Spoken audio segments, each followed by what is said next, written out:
What's going on today, everybody? I hope you're having a good day, because I know that I am. We're having a problem with the Subaru, and I think I finally figured it out. Took me a while, but I think we got it figured out. So I've been having this problem. We just went on a road trip, and the car was hesitating. It's the weirdest thing ever. It would act like I'm giving it full throttle, then no throttle, full throttle, no throttle. So going through it. If you don't have one, I really recommend you get one. An access port allows you to look at all your sensors, and if you kind of know what you're looking for, you can figure things out on the fly. So the car wasn't throwing a check engine light, which is weird, but it was having definite problems. Now, you need three things: fuel, air, and spark. You check out your air, make sure your air is coming in fine, your spark should be fine, and your fuel should be fine if it's all running perfect. Well, my air, so my mass airflow sensor, was fine. It wasn't bouncing all over the place. And then my ignition timing and all that other stuff, nothing else was causing it to really buck. If something's causing it to buck, it's probably like a fuel line or something that's having problems. But it was like getting fuel but not getting fuel. Getting fuel but not getting fuel. It's just hesitating. Couldn't figure it out for the longest time. It took me like an hour of just looking through random sensors, going down the list and the whole thing and just looking at sensors, watch it for a minute, go to the next one, and kind of figure things out from there. While going through, I looked at the air fuel, and it was bouncing all over the place, which is really weird. Shouldn't be doing that. If you're driving constant speed on the freeway, it should not be bouncing all over the place. It should be pretty steady. So after doing a bunch of diagnosing, I kind of came up with the air fuel sensors were going bad. I'd watch the upstream one, the one that's in the header, and then the one that's in the after the turbo in the downpipe. So I was watching it, and the first sensor was having problems where it would go from 20, which is fully off the gas, and then all the way down to 11, which is fully on the gas.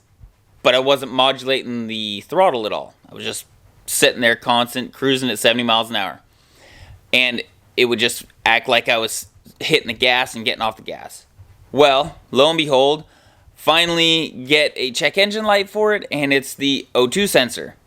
Lucky guess, I guess, but we got the O2 sensor. We're out on the trip, away from home, hours away from home, and I go to try to change the air fuel sensor, and it's seized in there so good.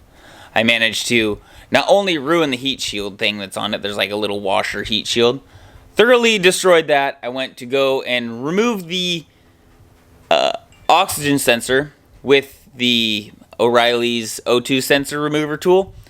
Well, the tool works great if it's loose. Well, it has a slit in it, put a lot of pressure behind it, and broke 3 of their tools trying to get it loose, as well as strip the bolt out. So now we're home. We got some work to do. Sorry for the long story, but we're going to try to remove this O2 sensor and hopefully fix it. I got the front and rear just so I could get it done. Well, it took a while, but here are all the codes that it wanted to throw for this sensor. Pretty much number 1 sensor, too low, and then high. It's just all over the place. So that leads us to believe that the number 1 O2 sensor, the upstream in the header, is the bad one. So let's go ahead and replace that thing. So one last thing before I start working on this car. I found out on the trip, kind of by accident, happy accident, right? So I found out that to fix it temporarily, I was hammering on the O2 sensor, the front one, and managed to break one of the cables. Well, I had a broken cable, it wasn't going to work, so I just unplugged it, and that actually helped fix 98% of the problem. It was still bucking slightly because the rear O2 sensor is after all of your whole system, and it's just to make sure your front one's working fine. But I unplugged the front one, and it was working way better than it was before. It was actually manageable. Limped it on home. Now it's time to fix it. So if you're having this problem, try unplugging your O2 sensor first, your front one. See if that fixes it. And then if that doesn't, try unplugging your rear one and plugging the front one back in. Because it will run off of one sensor, but it's not going to be super efficient. Stay out of boost, stay out of high RPMs, just cruise it.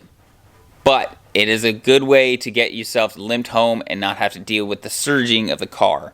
Because the car is freaking out. It thinks you're going full throttle, no throttle. It's better just to have it going, thinking it's not doing anything. So it's just running at your stoic number of 14.7, and it just runs off that. Don't stay out of boost, you're fine. So if you're having problems with it, unplug your front O2 sensor. You go from there. Sorry for the long-winded story, but now let's go ahead and get to this thing. And I'll actually show you some clips I took on my phone while I was out of what the car was actually doing, so you guys can look and see if it's about the same thing that your car's doing. Let's get to it.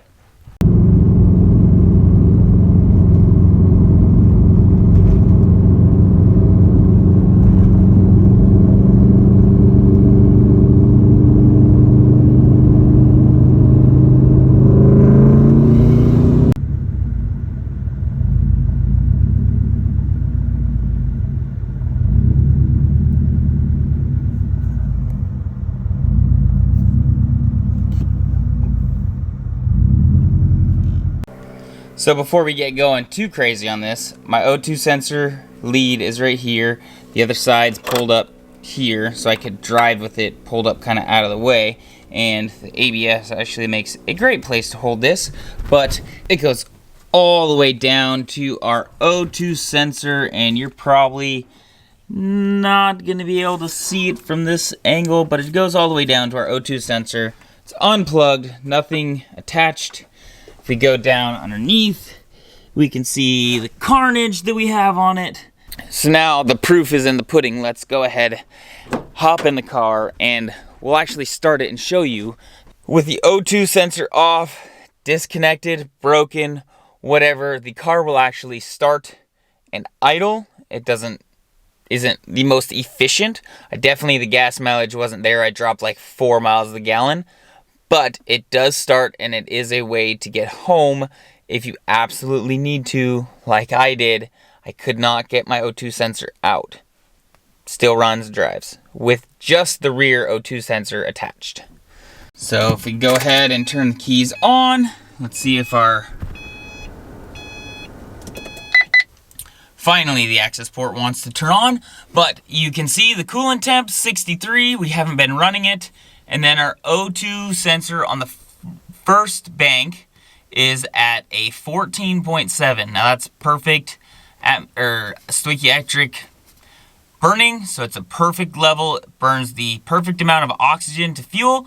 It's stuck at that. So my O2 sensor is unplugged, and the car reads at a 14.7.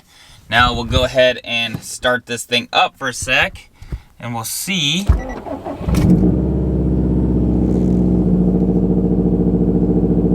Car does not change.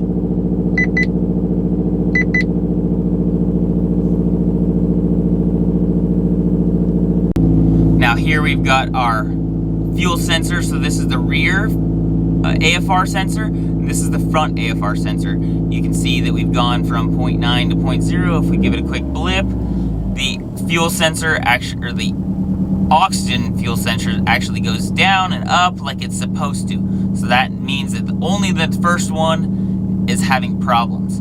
The second one is working fine. Now I got both just because I ran home with just this one for, let's see, I drove 252 miles on just the rear O2 sensor.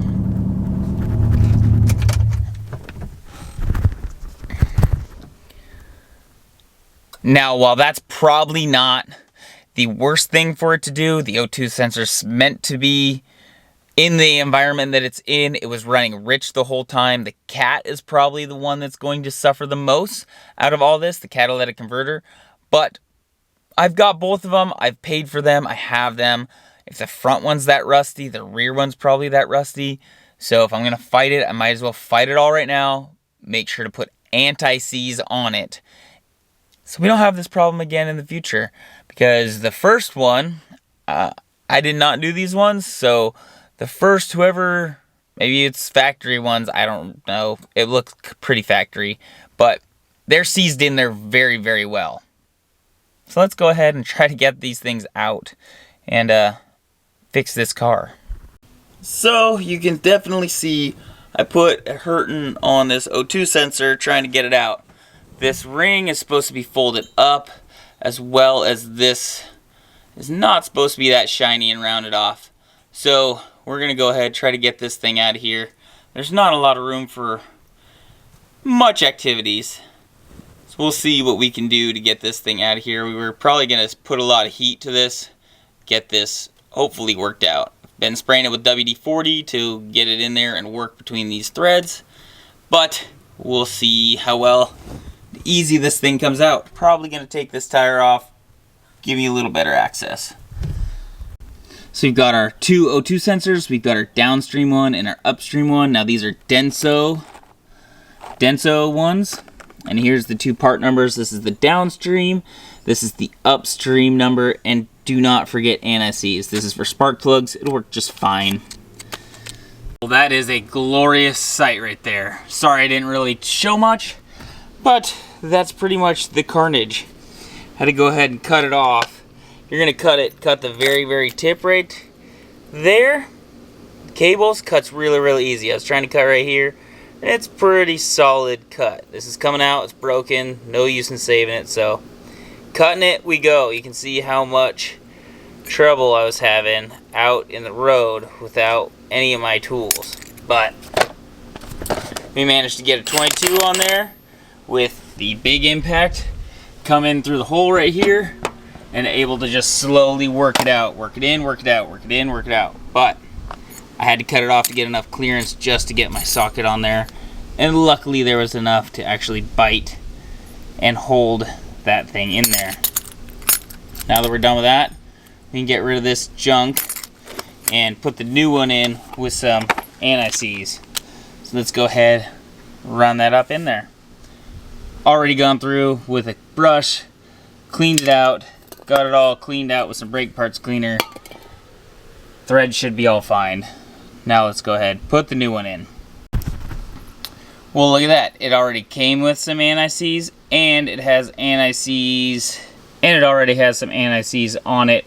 So we'll double up. We'll put their anti-seize on it because it's probably a little bit better than spark plug stuff, and put it in that hole up there. Now this is where this tool is actually gonna come in handy. It's got the slit in it, so we can actually get it around the cable, get it on there, get it in the right spot, and tighten her up.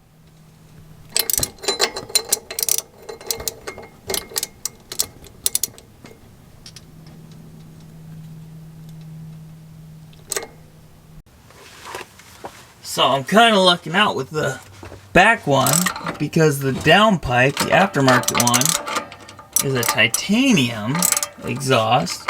So it's actually not seized up like the front one was. There we go. We got the back one undone. Kind of stood it up. It's not too bad. But now we got to go and get the top. So we'll actually save this sensor. This one was a good one. But now we got to go up top and disconnect it from the driver's side of the vehicle. So if you're under the car, this is the driver's side over there. Passenger side's over here. Following the side of the transmission up, you can see that it's plugged in right there. You can follow it all the way down over the cross members, the yellow, to the O2 sensor. So we got to go ahead and remove this plug, and that's easier said than done because it's got a boot on it and it's just all sorts of fun. Maybe we can get this out and make it easier for us. So there's the clip that we have to push in, and this is 100% going to take two hands, so we'll unclip this clip. Well, we've got our old one and our new one, and they look close, but they're not quite the same. This one has a little bit of sheathing, and it has the clip that will actually push into the transmission mount. So we'll go ahead, flop this over to the new one, and then put that on the car. We're going to save this one for later, though. Well, a little bit of a mild failure, but it's okay. Went to go take this off, got all the electrical tape off of it, and it doesn't have a hole or a slit in it like this stuff does, because usually you can open it up, slide stuff in, and you're good to go. Well, that one wasn't cut, didn't feel like cutting it, had some, made it work. So it's a little bit bigger than I wanted, but it will work. Pretty much the same. We'll go ahead and put this on the car now. Well, here we go. Everything's hooked up. Let's see if we can get this thing to actually work for us now.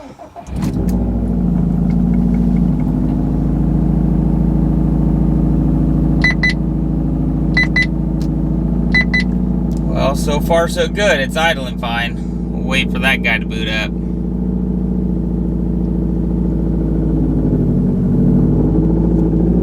Look at that. We've got proper readings on our AFR there.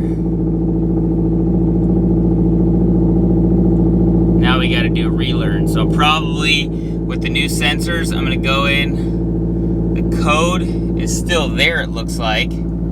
So go in, clear the codes, and probably reset the map onto the car to reset all my parameters. Get it back to base tune and get it to relearn everything. That way it'll fix and account for the brand new sensors sensing things the right way. So we'll go ahead and do that.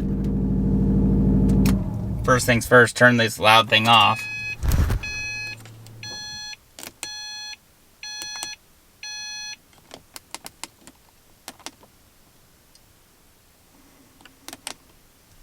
Here's the...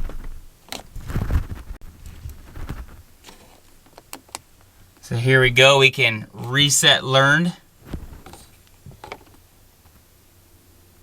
Here we go, we can reset all the learn parameters and clear the codes. So let's clear the codes, reset all of our learn stuff.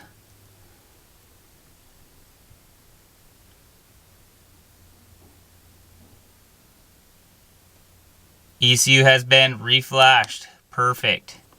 Now for kicks and giggles, I'm going to go into the tune and let's see, we want to change our map and reflash. We want to reflash the proper map, which is this one.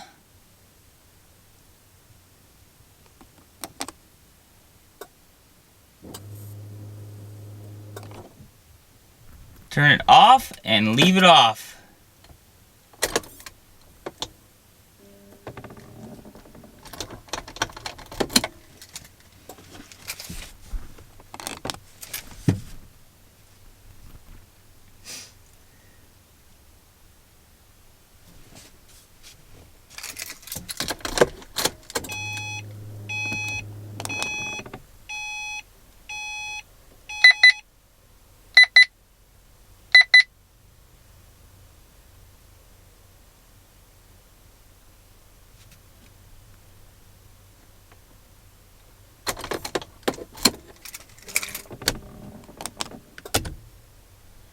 There we go.